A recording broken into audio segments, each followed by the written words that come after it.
right.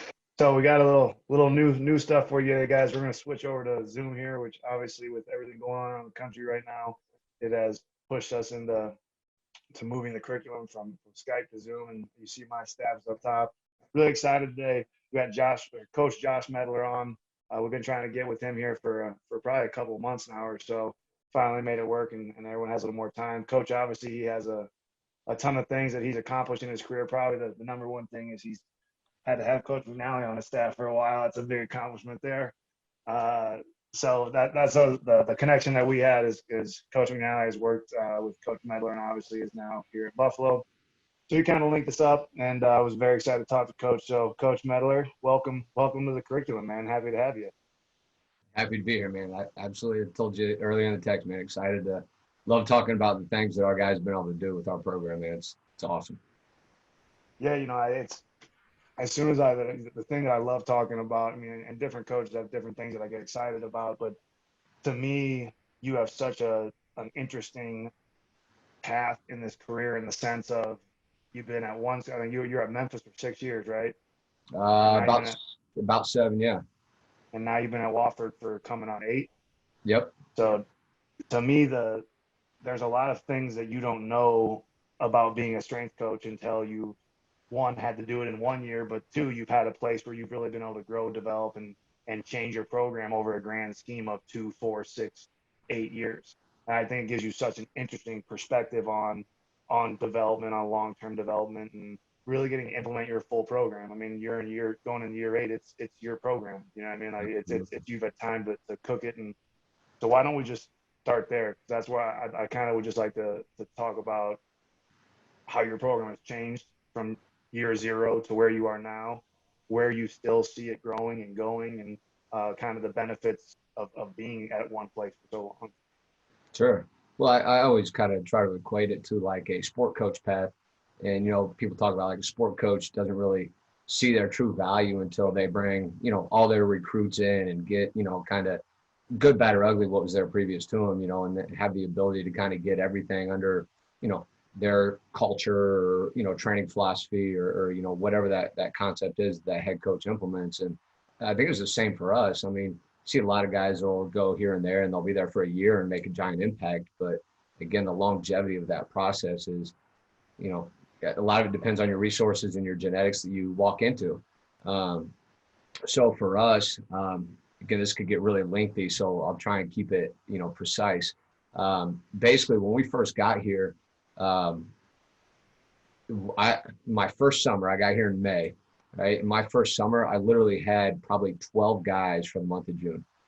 And then I had another probably dozen guys show up in summer too. So summer one was, my first summer was I don't want to say it was a wash, but like it didn't really give you the full scope of what was going to be able to happen with the guys because you literally had, a quarter of your population. So summer one was a huge growing process and just being able to lay down a few things on the front end to find out what guys had been exposed to, hadn't been exposed to, so on and so forth. Year one was all reteach. I think a lot of guys, I was very honest and upfront with the guys because basically the guys I inherited that were seniors at that point in time, they had 3 different strength coaches through their career. And so I told them, I was like, look, you're going to deal with a bunch of different cues, a bunch of different, thoughts and processes and what we do. And I think I blew their mind when we went to a box squat right away and guys weren't squatting all the way to the ground. So like everybody had an individually designed, box height based on their competency and their strength abilities, multiple other factors too.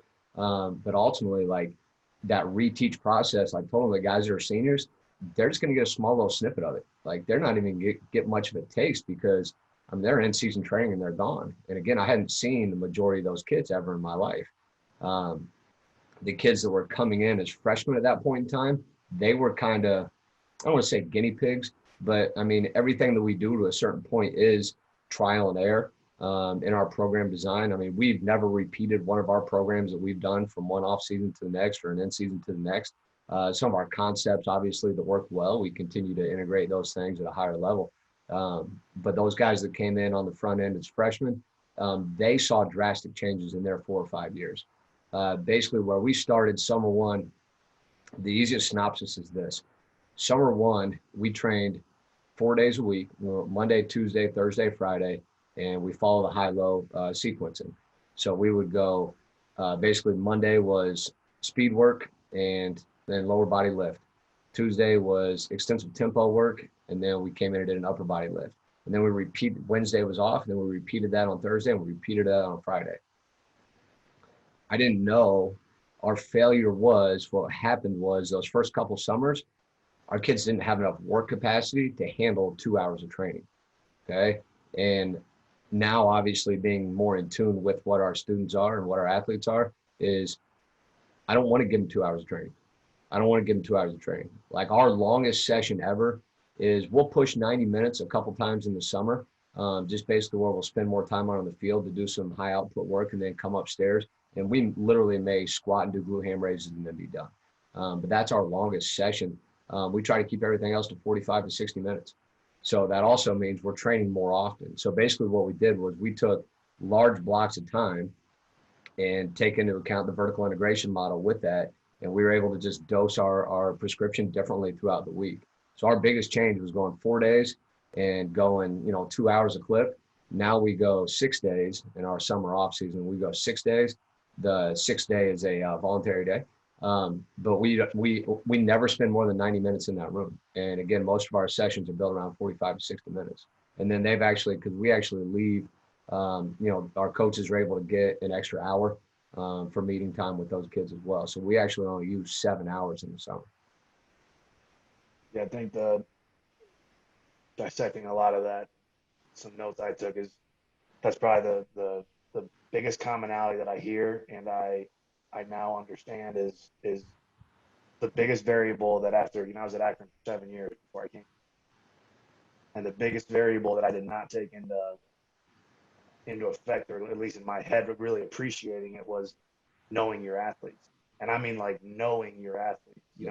You know their body language when they're tired, what their body language when they're fatigued, the guys that are just full of shit, the guys that are tough and you need to prod it out of them when they aren't feeling great. You don't really think about those things until it's gone. And when that was the biggest thing is that when I came over and started here at Buffalo, that was the biggest thing. But first week I was like, oh my gosh, we're out here running and I don't know these guys' bandwidths. I don't know their personalities. I don't know, and like to me that was bar none my biggest disadvantage. And I would say looking back at my last year at Akron, that was bar none my biggest advantage. But I didn't realize it. At the time it was just like, oh, I've been here for 7 years, but I didn't realize how important of a factor that was. So Well, I couldn't agree more. It's a matter of like, one of the things that probably 3 or 4 years ago really started working on, trying to, Charlie Francis used to pride himself on the coach's eye and knowing when to stop kids and when to give them more and when they can handle stuff like that. And that's one of the things we really took the time to pay attention to body language and understanding what kids, look like coming into a session, as opposed to just, here's the prescription, here's what you got today, let's go knock it out. And then you're sitting there like, hey, don't be soft, you got to push yourself, this, that, and the other. But like now, like literally, we can watch guys walk on the field or walk into the room, and I'll go over to my staff, because we make our guys show up 10 minutes early. That's just part of our, culture and process that we ask our guys to do. But when our guys show up, if they're sitting in there and they're silent and they're sitting on a bench or they're sitting on foam rollers, they're not really doing anything, like I'll go to my staff and be like, hey, look, here's the deal. We'll start like this. Let's expect these modifications. Let's look at these instead of, 85%. Let's maybe look at, 75. And if 75 looks good and they're moving the bar well, then let's touch 80. 80 goes okay. Because basically we're just trying to build in, what is needed on whatever their training deficit is. I mean, we've gone through points where we've tracked those things to get kind of their training availability and their readiness. And just, we weren't able to use that feedback fast enough. Because if they give you that information before you start training, and then you start training, like, when did you look at it? When did you analyze it? You get it after the fact. So like, we just had to really pride ourselves on, hey, let's see what this looks like. Because if it doesn't look like it should, and we know what that kid's able to produce, then we can modify and we can change on the run. I mean, I've gotten to the point now to where we'll have kids run in the summer and we'll be doing high output, like true speed work. And I'll watch a kid take rep 5 and be like, Uh-uh. He's like, what? We got 3 more. I'm like, yeah, but you can't even reproduce 90% anymore. Like, you're done. And what are you going to do? Trying to be slow? Trying to be fast? So it's just a matter of kind of balancing those things for those kids. But without a doubt, man, like, I don't think I appreciated it either until we really took a step back to go, how well do we really know these kids? And it's a matter of, because everything else affects them too. I mean, again, we're stress managers, right? So what happens when they come off a day where they had 2 big tests? He's already at a deficit, So if I just, you just got to suck it up and push it. Like, I think that's part of our responsibility to take care of these kids and build an environment for them to be able to be successful in. I mean, there's definitely adversity and challenges that we're going to make them push and kind of overcome. But at the same time, like, are we mental toughness coaches or are we physical preparation specialists? Yeah, I think too, we're relatively vertically integrated here as well, and I know this applies for every programming method there is, but I think more so to your point of what you're saying is you have to be much more fluid and organic, in my opinion, when you're vertically integrated on a day-to-day basis of not just, like you said, chasing the program or chasing the numbers. It's a stimulus that we're going for, and some days might already be there before we even walk in the door.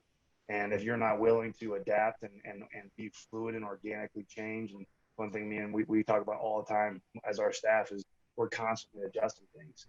And just because it says 6 sprints on the card doesn't mean we're doing 6 sprints. We'll auto-regulate a lot of those things, but I think that's a huge point that you hit of you need to be able to read your guys, and it's not just, you're not just chasing what's on the card. You're doing what's optimal for the athletes, and you got to read them.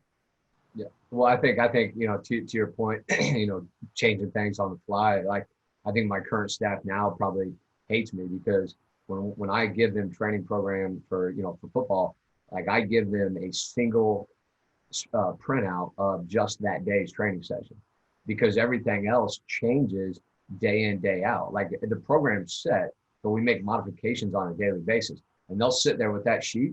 And by the end of the day, you look at it and there's scratches all over it. Because again, like, I mean, when we designed the program, it's based in science and it's, oh, this is beautiful and this is perfect. And then you watch them do it and you go, that's not beautiful and that's not perfect. And it's our job to make those accommodations and change those things, as opposed to just forcing, that square peg into the circle hole. That's not the way that kids are going to make adaptations. They're just going to, because your kids are the same as ours. They're compliant. They're going to do what we ask them to do. They're people pleasers. That's what athletes are.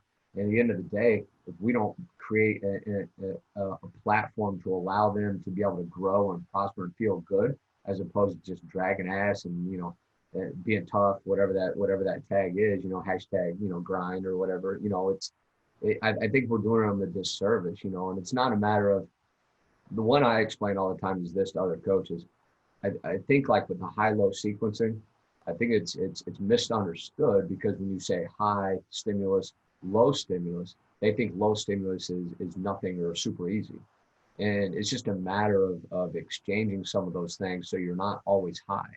Because to go back to what you originally asked about how we've changed throughout, through the 7 years, we got to a point, it's probably about year 3, that we started to amass a few more injuries. They weren't soft tissue injuries, things like that. It was really, I believe they were related to just kind of breakdown, just not under recovered, just overstimulated, if you will.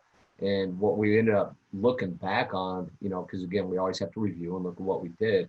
When we were looking back at it, we were making our low sessions, we were adding too many high elements into it.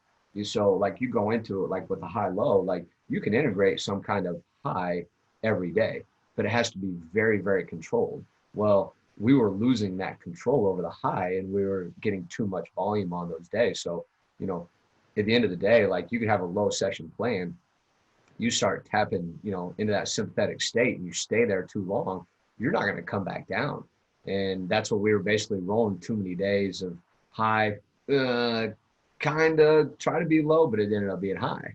So, those are the things that, again, I think that's the challenge with kind of the system that we try to implement, is people think that, a low session means we're going to go out there and do mobility work. And I think it's so, one of the, like, let's use extensive tempos as an example, right? Like that's something that should be a relatively low endeavor, but it can very quickly, if not coached correctly, can become a very high endeavor if you got guys and you don't teach them why. Like, and that's the thing is a lot of coaches don't, like football coaches don't like tempo runs because you're pretty much asking a kid to not run full speed, to not give full Correct. effort. But that's Right. not the point. And so it's a one thing is one, you need to educate athletes, and two, you need to educate coaches. Like that's one thing when I first got here and took over, they hadn't done a lot of tempo work in the past, and you're trying to educate them, but everything they had done previously was really compete, full effort, and there's nothing wrong with that. It's just that does not fit into tempos. So quickly, our first week of 3 sets of 5 50s for skills, which would be a walk in the park, Right. turned into 10 guys tweaking their hamstrings because Yep. it's just how they've done it, right? They're Over and racing. over, they're racing, and so it becomes very quickly. It's now a high central nervous system endeavor. It's no longer a low aerobic endeavor, right? That we're really almost working active recovery in some form or fashion. So I think it's that educating as to why. But you said that there's times that you're gonna the McNasty challenge, right? There's times you're gonna let them go and compete, and you explain that to them, and then you got to explain to them the other end of the spectrum too, and that's where teaching comes in. Well, that's so to hit the competition piece, like again, all athletes, some degree or another are competitors. So I don't think that it's necessarily something that, I think everything's a taught skill. Everything can be enhanced, right? But like for competition for me, I kind of look at it like this. When we come in to train, I want them to compete with themselves. Everything that they do, I want them to compete with themselves because they have to become more in tune with self, so it's the self-talk, it's the intrinsic motivation, it's all those things. So I don't want them to focus on trying to compete against somebody else, because when they compete against somebody else in the weight room or on the field when we're doing speed work, whatever it is, they have zero attention to detail to what their movement skills are. So they're not thinking about what they're doing or how they're performing anything. They're thinking about, am I beating him? So we try to erase that. Now we'll build that environment, like I said, on a challenge set or something like that.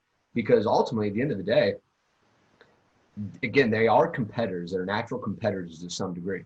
I would want them to reserve that for 12 to 15 times in the fall so we can really, really tap into that and use that at a high threshold. Because if they're always competing, like again, I believe it's like the CNS. Like if I'm always in the sympathetic state, like at some point in time, I'm going to lose value in that. And that's where that burnout and stuff like that comes into play. But like, I really believe that if they always stay in that heightened state of competition, that it loses some of the intrigue. It loses some of the value. They lose some of that fire. And I want to save that for every time they go out to a game. Like I want them on, so I don't want to have to use that over and over again, day in, day out, and everything that we do. Or reserve it for special occasions. Yeah, no, I'm with you 100%. Like I said, I start to understand that there's a multitude of ways that work, but for me, that's the same thing. I'm even, we've had this conversation a lot too. It's like a lot of places or a lot of coaches will throw stimulus at a guy anytime thing gets hard, right? So, oh, you're on day 10 of two-a-days, which that they don't have those anymore, but you're on day 10 of two-a-days, and we're going to throw you a disco party as you walk into the facility. Oh, this is your third lift of spring ball and you're kind of beat up. We're going to do a disco party in the weight room. You know, to me, like what message is that sending in life? Because I know that, when I would have 2 hours of sleep and my daughter would be crying all night and I'd wake up and have to go to work for 14 hours, there was no leprechaun that jumped out of my alarm clock and gave me a motivational speech. Nope. And so to me, I'm with you. Like I get setting culture and tone. I think there's absolutely a place for it as far as those high stimulus events. I think they're crucial. But if every time we teach athletes, hey, this is hard. Oh, here's this big stimulus to get Right. you through it. How are we setting these kids up for life after football? Right. I think that's it. And there are people that they're very creative and they're very good at kind of integrating some of those things with themes and so on and so forth. But like for me, it's I don't. I used to dismiss them, when I'm younger. Like I think all of us when we're younger, more naive in the profession, we're like, oh, that's stupid. Why would you? Yeah. But like now, when I really look at it, like there's some people that are very, very good at implementing those things to build culture, to enhance culture. Like for me, that's not me. I was never like that as a player, and I've never been like that as a coach. So like for me, I think that as coaches, we're real people. I mean, I'm sure Connor has told you, like, the kids call me Josh. They don't call me coach. They don't do any of that because, like, again, it's a person. You know what I'm saying? Like, I don't call them student athlete. I don't call them by their number. I don't call them by their last name, their first name. Some kids get handles. But like at the end of the day, kind of remember a couple of those. But like at the end of the day, like we want to make it as personable as possible. And for me to do those things, they would see right through it. They'd be like, "Oh, Josh, that's fraudulent. Like that's not who you are. Like you're not a jump around guy like that." And it's just not me. So if I did something of that nature, like it would fall flat on its face, and our kids would just kind of scoff it off and be like, "Well, that's not it." So like for us to stay genuine in what we do, I mean, really at the end of the day, I mean, we're training kids. I can't build a party. Like the furthest we get away from just staying the course and training is in the summer. We do our Saturday as an optional day. That's our 6th day. And we do optional yoga, and then we follow it up with what we call sleeveless Saturday. So they're not allowed to wear sleeves on their shirt, and they just, we basically do an upper body pump, biceps and triceps. Like that's it. Like that's as close as we get to any kind of, disco party or theme lift or anything of the sort. Couple powerful things there. I think, sure, I want to reiterate that I'm not saying there's anything wrong with having those fun, high stimulus activities. I just, like you said, I think that there's got to be a place for them, and I think sometimes you just got to do some tough things and let the kids figure it out on their own without having foghorns going all over the place. But too, I think that when we talk about this with our interns all the time, it's very refreshing to hear you say this, but just owning who you are. And I say, like, you don't need to be confrontational to be a strength coach, but you have to have the ability to when you need to. You don't need to be a high energy guy, but you have to have the ability to turn it on if you absolutely need to. But you need to be yourself. And if you're not yourself, athletes will see right through you. And I think I'm hoping for young coaches listening right now to hear you get on this platform and say, hey, that's not who I am. My athletes call me Josh because that's my personality type. And we still have hella good results doing it this way. I think that's so powerful for coaches to hear that. Because every young coach, they try to mimic. They don't try to learn and become themselves. They see the coach who they think they should be, who they think is, running around, jumping around and doing all this stuff. And it's like, I am a high energy guy and I do some of those things, but that is my personality. And so I think sometimes people see that, or young interns see that, and like, that's who I got to be. Right. No, you got to be yourself. At the end of the day, it's about results, right? Can you get results out of athletes in the way that you like to coach? What's your technique? What's your style? So that's hearing you say that, man. I think that's huge.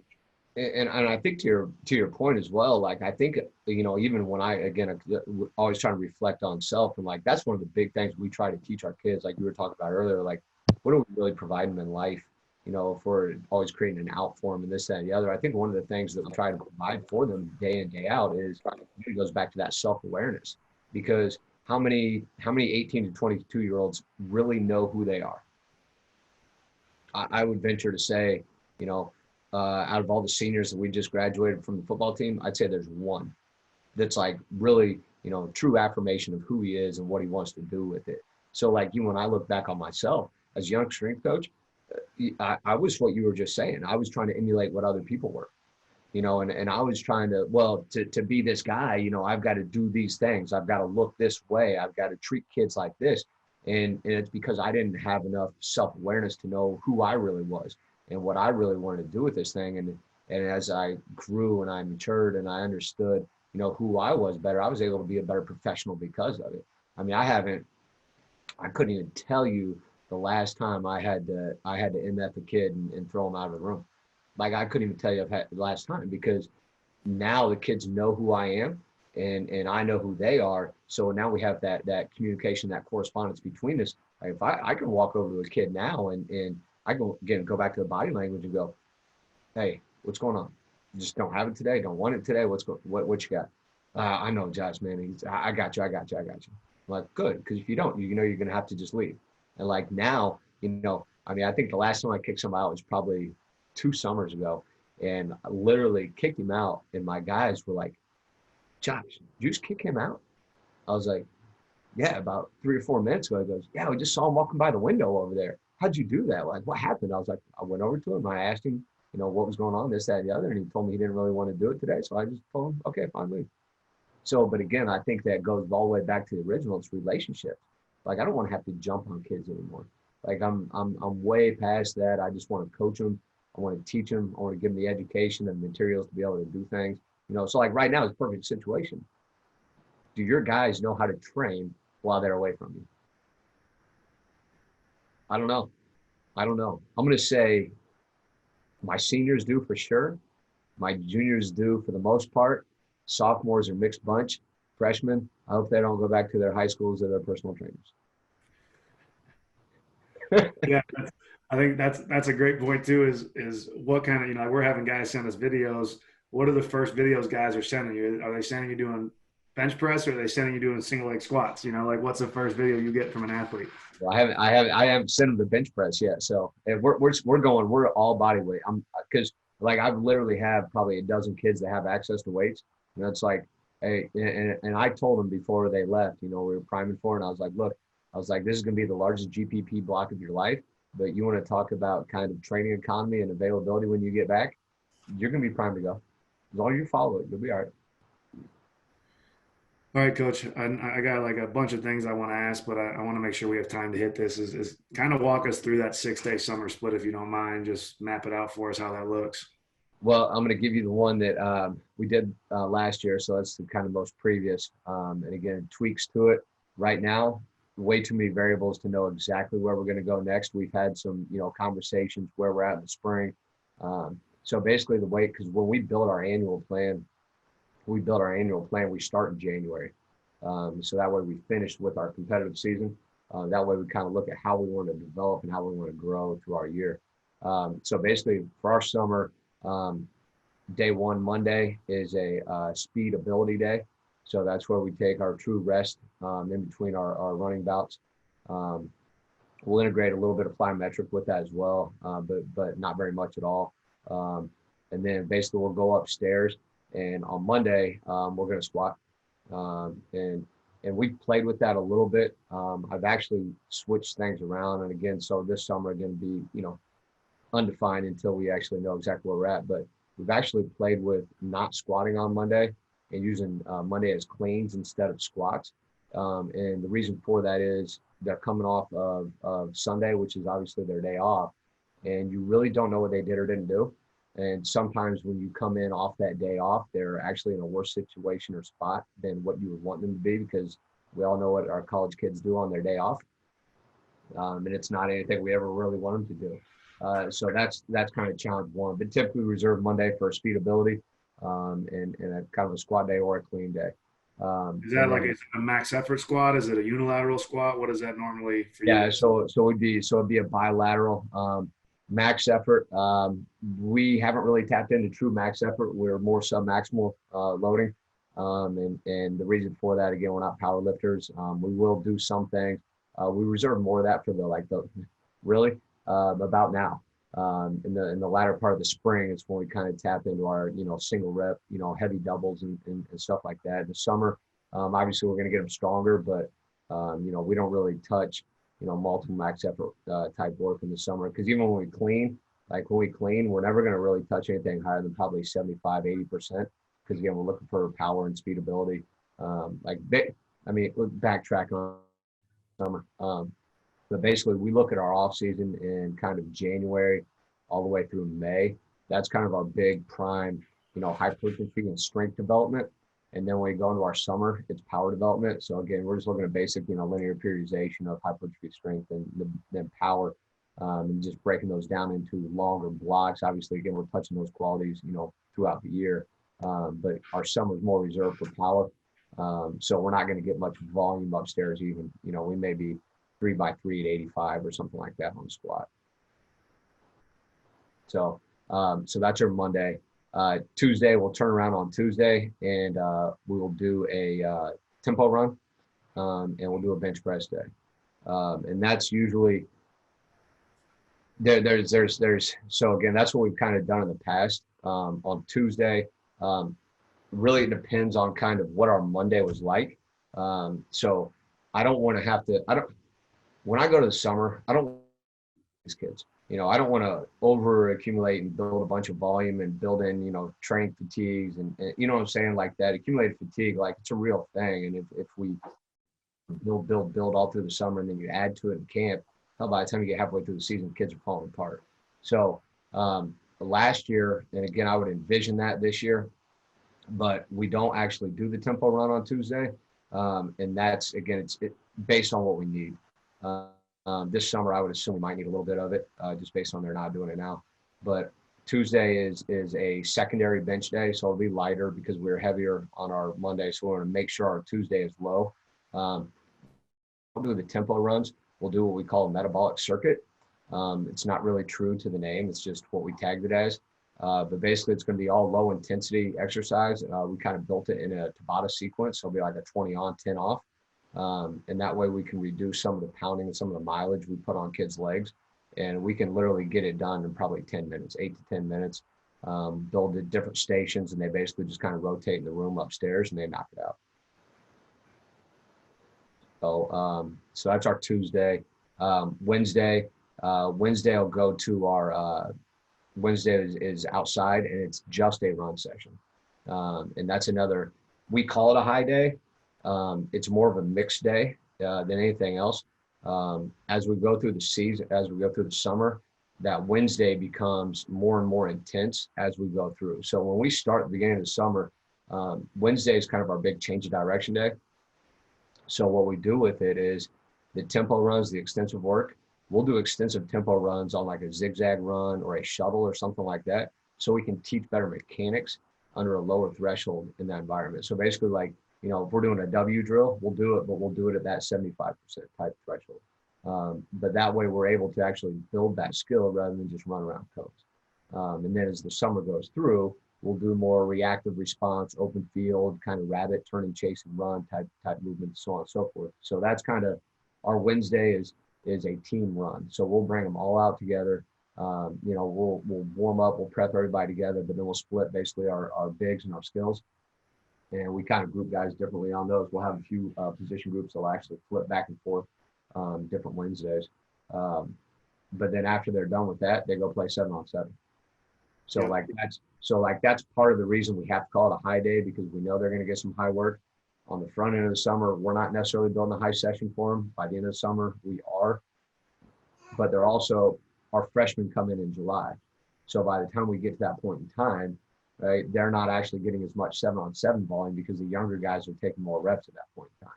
So now we're able to kind of build that, sequentially, it just matches up really, really well the way we're able to, kind of change the intensity into that session as we go through. Then turn around to Thursday. Thursday is we've done it. So we've done it a couple different ways in the past. And again, don't really know what this one will look like based on circumstances. But on Thursday in the past, we've done where we've just run or we've just lifted, kind of alternate of the other Tuesday. So we'll make that kind of our big bench day if we need to. And we'll literally kind of, hit some old school, west side. We won't necessarily hit a max effort, but we're going to go up there and do a primary press, a secondary press, heavy tricep, and then tricep volume, and then kick them out. So a day like that would be more reserved for a Thursday. So when you go back to that Tuesday, like I said, it's a lighter upper body day. That's going to be more of our, vertical pressing, and we may spend more time rowing that day and whatnot. And then we turn around on Friday, and then Friday is, we'll start the summer with still doing kind of sprint ability on that Friday, just to kind of see where they're at. And then as we go through the summer, that becomes our repeatability day. So we go from basically sprint ability to sprint repeatability as we go through our Fridays as our kind of our big conditioning day, if you will. So actually what we do that day is we'll come upstairs. So this is a 90-minute day, right? So we'll warm them up, prep them, prime them, and then we'll go hit our speed work, and then we'll come upstairs and we'll kind of keep it all in that same threshold of kind of high output repeatability. So that's where we may hit like lighter cleans on some, some really short set density concept type stuff on some singles or doubles. And then, same idea with the squat. That's more of our, dynamic effort, or our bastardized version of that, if you will. That's where we may have chains or bands, some kind of accommodating resistance on there for some of our, older lifters and stuff like that. But there's nothing fancy at all that day. That day is truly sprint, and then, hit some of your dynamic effort work upstairs. But that also is, so we call everything, again, high-low. But we've also kind of built a subset to it to where we have 3 high days in there, okay? So Monday would be considered our high-moderate day. Wednesday would be our high-low day, and Friday would be our high-high day. So that way we're able to kind of differentiate how much stimulus and how much volume we have in those high sessions. Because again, the idea on the high is not to fry their CNS, it's just to be able to stimulate at a higher level. And we do the same thing with our low days. Okay, so we always match those to accommodate. So Tuesday would be our low high day. Thursday would be our low moderate day, and then Friday would be our Saturday would be our low day, because again, you're coming off your highest session. So we kind of manipulate those around that high-low sequencing to kind of make things our own. Again, we're not trying to repeat what James Smith does or says, because no chance I'm in that ballpark. So we try and make sure that, we kind of put our own spin and touch based on what our kids are. Then Saturday is, like I said, the low day. That's the yoga session and basically a pump session. So super low stimulus on Saturday. Probably my favorite thing to talk about, and this is where I really think the art of it is too, and what you've talked about all day is, you have this plan, right, of high, low, low medium, low moderate, however you want to coin it. But every day is fluid, right? You're gonna screen and you're gonna read your athletes every day, and that's what we talked about earlier. And I think that's where, to me, as I had this kind of because honestly, I don't know that I've ever heard a great answer, or when someone's like, what is periodization, or how do you figure out your rep ranges? And one, I don't think that's nearly as important as a lot of young coaches think it is. But to me, what is periodization? A lot of it is this, what we're talking about. It's having a plan and then being able to adapt to it, right? Planning and organizing, absolutely. Yeah, I think that's because like that's what. So one of my least favorite questions, and I'm glad you didn't ask, is what's your training philosophy? Because like for us, like we live in trained principles, and we adopt a lot of different thought process into what we do, and we're always growing and always expanding those ideas. So it's like, if I'm stuck in a philosophy, that means, I mean, if I'm Joe Kidd and I'm, a tier system guy, like I'm always tier based, so like, and that's not me, like, because I don't have a true system that I believe in, this, that, the other, so I mean, we basically have found the principles that we feel like get the most effect and value for our kids. And then we just kind of continue to find a better way to utilize that thing. Because if I go back to summer one, Monday was high, Thursday was high, Tuesday was low, probably high, and then Friday was low, probably high. So like there was no real differentiation in those things. And like when you look at the program on paper, it's like, oh yeah, okay, cool. Yeah, we meet all the standards, we check all the boxes, like it looks like it's supposed to look. Now let's go. And you just kind of do it again. It's that disservice that you create by just sticking to the plan and staying the course. Like everything changes. Like there's, I go all the way back when I first started this thing. It was literally handing out a sheet and a piece of paper. Now, I don't ever give kids sheets to fill out. I don't ever give them anything that they need to follow or track anything on, because they're always evolving and changing. And I don't need a kid to have chicken scratch all over it. 100%. Yeah. Having the ability to adapt is everything. And it's even like it's individuality too. I mean, you might have a high day for the team, or you might have a low day for a team, and one of your players broke up with his girlfriend and had an exam the night before, and that low day for him becomes a high day. And that's a masterpiece of coaching 120 athletes. And how many athletes do you have, Coach? Total? Yeah. I think 360, 370. So there you want to talk about why you on your paycheck. I mean, it's even down to an individual basis of you have this big, great, grand program, and as a team, you'll see trends, right? But even inside of that team, the individuals, their week might not be mapped out nearly like you plan for it to be because life happens. Absolutely. And that, again, this goes back to being adaptable for the kid. And that's where, like, what we've really tried to work on is it's the individualization of it. So, every recruit asks that question when they come in. They're like, well, does each kid get their own program? You're like, no, nobody does that. Everybody gets a blanket program. So if anybody tells you that, they're lying to you. But anyways, so like, but what I tell them is, look, our kickers follow the same program that our wide receivers do. Now when they run, they'll have different volumes because our kickers aren't our most athletic guys. So we usually mix them in with bigs. I have one that's more athletic. We'll mix them in with box guys. But like at the end of the day, the accommodations and the changes and the modifications in the exercise are all individual based. I mean, I've had kids before that just cannot grasp box squat concepts. So when they can't do that, we don't just keep forcing them down that same path. Like, it's our job to create modifications for them so they're still prepared. They're still developing at the same rate and the pace that we need them to, want them to, et cetera. But at the end of the day, they don't all have the same availability. I mean, how many kids come into your program with chronic low back issues? 90%. So what do you do? Well, suck it up, kid? No, like half of them can be corrected by just movement patterns. Okay. Yeah. But the other percentage of them that still struggle, what do? You don't force them into it. You find modifications so they can get strong, and they get stronger and they get healthier. And then you work them back into those things. I literally have a group of probably about 8 to 10 guys that basically rotate between heavier unilateral work and basically we have an old pit shark. And we just kind of continue to roll through those things, and they'll have times and days like, oh man, Josh, I feel great. Can I squat today? And I'll look at them. I say, no, you're not just going to throw in one random squat in this training block. Like, you're not going to be able to do that. So stay the course with what you're doing. If you feel good at the end of this block and we want to get you back underneath the bar to do some things, we will. So basically, like, my guys that aren't able to squat with the low back issues, the problem with all those guys that continues to bother them is it's the heavier loading. So basically what we'll do with those guys is when we do our sub-maximal, kind of our dynamic effort work, like I said, it's not really, how many guys are really doing dynamic effort work, okay? But like, it's more repetition method for some decent genetics. But like, basically we'll take those guys at that point in time and be like, all right, you can do these. I mean, we're working at 65% moving the bar fast. Like, you can do that.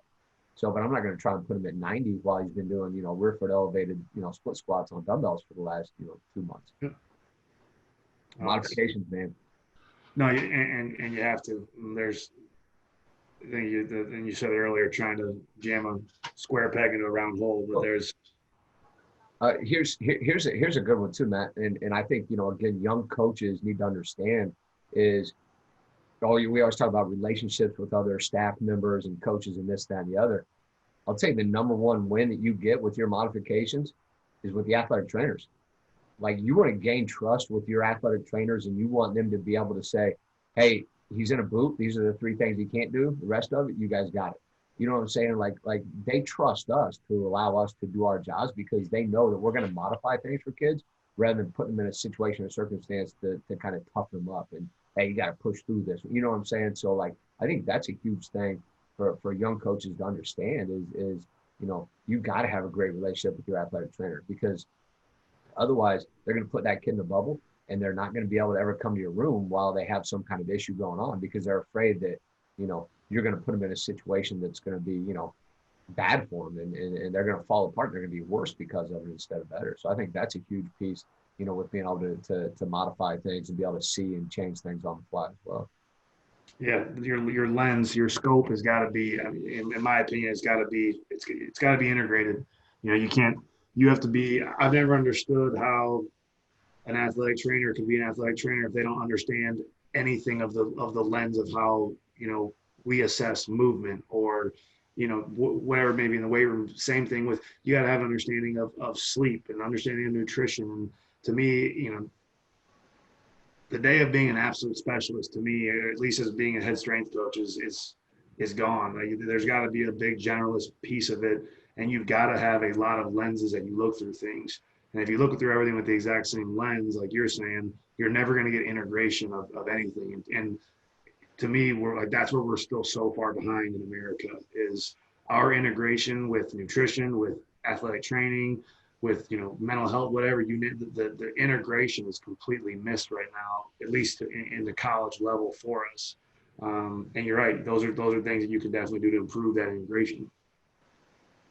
Absolutely. And I think you're spot on, man. Like that's the thing is, you know, I mean, our situation here at Wofford, I mean, I have to entertain multiple different personalities with these coaches and different cultures within each program itself and the kids and this, that, the other. And I think you know, some of the short-sightedness comes from administration. And it's not just ours, it's a lot of them to really, really understand and be aware of kind of our process and our involvement and the things that we're able to provide for our student athletes. I think that's the challenge. And I think the win is starting to happen where we're starting to see more and more strength coaches be able to grab one of those AD titles and they're able to have a little bit more say so and impact into those things because, I mean, it's still, I mean, there are still people that look at us as, meathead, weight room, weightlifting guys.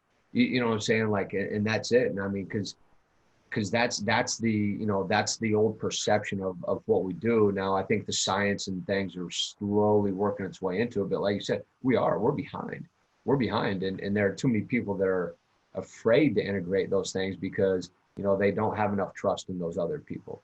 Our football coach is so this will be his he's been here for 2 years now, going into his third, and he's done a phenomenal job of trying to integrate kind of our concepts into everything that they do. And it's not that the coach before didn't, but it's just next level. So here's a good example of we've come so far. He asks questions and wants to know why we do what we do, how we go about, so on and so forth. So we ask all the questions, and then it's a matter of he wants to be able to use some of the same verbiage with his staff that we use with our kids.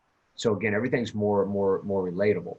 So when they practice now, they basically have 3 shades within their practice plan. So he'll tag everything that's like live rep, what we call our intensive work. He'll make them green.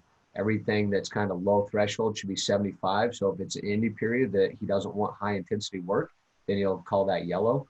And then there's a red, which is basically a walkthrough. So like now I look at the practice plan and I don't even have to look at the work. I'm able to see the colors and I go, Coach, you got 45 minutes of high intensity work. Are we playing a game today? So I mean, you're able to go into those things, you're able to see those things, so you're able to manipulate it better. I mean, we've had, and it's not the whole staff, because again, I think it takes time to always get everybody on the same page and utilizing us. But I've had different coaches within the football staff. They'll bring me over to watch practice film and watch game film to basically watch how kids move, so they can better understand what we're looking for and kind of how we look at things. And obviously there's a different integration of technical football skills and tactical responses, so on and so forth. There's a lot more to it than that. But I mean, sat down with the D-line coach and was just watching guys, get offs and just watching the mechanics of guys and how they move. And like, basically you just break down kind of, the biomechanics and the hows and the whys and what that body's doing. And he's like, oh man, that makes perfect sense. That's why he's able to do these things. And you're like, light bulb. And like, that's the cool part, I think, because go back to James Smith, and it's the governing body of the governing dynamics of sport. At the end of the day, we need to be fully integrated. Like, we all need to be able to be on that same page. And I think when you're able to build that within, the sport program and the administration and the trainers and the coaches, the fundraisers, the boosters, the fans, when all that's together, I think those are the programs that end up not just being successful, but they're able to sustain that, year in, year out. Coach, you've definitely given us a great thing now. I got a whole page of notes here. Man, I really appreciate you taking some time and finding a cove in your house to get away from the family and spend an hour with us. But honestly, man, so much impactful stuff in here, I think, for people to take away. Like I said, I got a ton of notes here, man. But I really appreciate you taking time with us, and I'm looking forward to keeping in touch in the future here and especially I'm interested to talk about what adjustments you make to that 6-day summer split. So maybe this would be good as hopefully, knock on wood, we get a summer with our guys. And if we do, maybe when we get into kind of camp or mid-season, we get you back on and just talk about what adjustments you ended up making to the program. I think that'd be good for people here as well. So, man, thank you for coming on. I really, really appreciate you taking the time, and we'll talk soon. No doubt. Absolutely, man. I appreciate you guys having me. Coach, thanks, man. It was great. Appreciate it. Got him. Thank you. Thanks, man.